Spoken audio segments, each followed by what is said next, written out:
Məşhur yemağımız sürhüllü belə hazırlanır adlı vloqumla qarşınızdayım. Qax-Zaqatala zonasına xas olan bu yemağı həm quru ətlə, həm də təzə ətlə bişirə bilərik. Quru əti heç yemaqda istifadə edəndə belə də yeyə bilərik. Quru əti doğradıqdan sonra qazana atıb ortalama 2 saat qaynadırıq ki, yumuşalsın. Əlavə olaraq içinə bir baş soğan da atırıq ki, soğan dadı ətə çıxsın. Quru ət yağlı olduğundan suyun rəngi sonunda belə olur.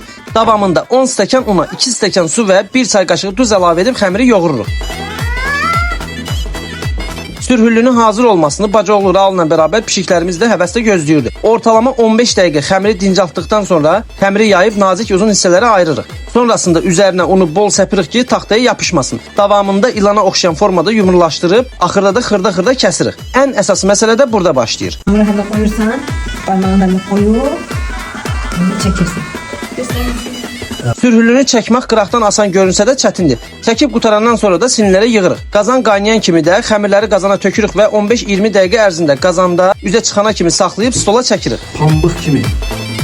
İstəyə görə turşu, sarımsaqdan vurub yemağa başlayırıq. Məni takib edərək sürhüllü ilə bağlı fikirləri yazmaq sizdən, sürhünü yemək məndən. Növbəti vloqlarda görüşənədək.